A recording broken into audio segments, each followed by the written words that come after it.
அனைவருக்கும் வணக்கம். நான் அட்வொகேட் ராமச்சந்திரன், தமிழ்நாடு சமூக சட்ட பாதுகாப்பு விழிப்புணர்வு சங்கம் மாநில தலைவர்.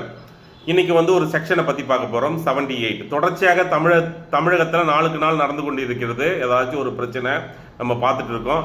இன்னைக்கு இது போல இந்த செக்ஷன் என்னது? 78 செக்ஷன் 78 BNS. இந்த செக்ஷன் எதுக்காக பயன்படுத்துகிறாங்க? ஏன்னா நம்ம சேனலை 15 வயசுலேருந்து 20 வயசு வரைக்கும் எந்த ஒரு ஸ்டூடெண்ட் இருக்கிறவங்க யாரும் பார்க்கறது இல்லை. ஒரு ஸ்ட்ராட்டஜி இருக்குது, உங்களுக்கான ஒரு பதிவு தான் இது.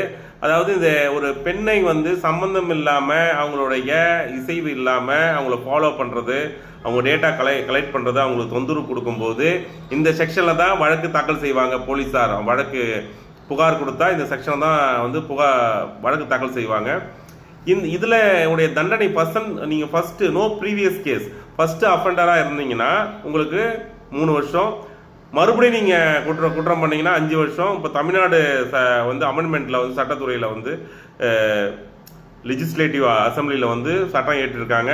அதில் பார்த்தீங்கன்னா அது போல் குற்றங்கள் தொடர்ச்சியாக பண்ணிங்கன்னா 7 வருஷம் வரைக்கும் தண்டனை கொடுத்துருக்காங்க. இது தெரிஞ்சுங்க.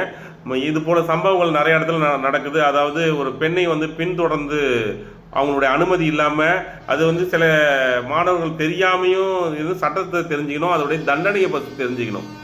ஏன்னா நிறைய குற்றங்கள் அதோடைய தண்டனைகள் தெரியாமையே நிறைய குற்றங்கள் நடக்குது. அது தண்டனைகள் தெரிஞ்சாதான் ஓஹோ இந்த தண்டனைலாம் இருக்குன்னு தெரிஞ்சு இந்த குற்றத்தை தடுக்கும் வகையில் இருக்கும். அதனால ஒரு செக்ஷனும் ஒவ்வொரு தண்டனையும் நீங்கள் தெரிஞ்சுக்கணும். அதுக்காக தான் இந்த பதிவு.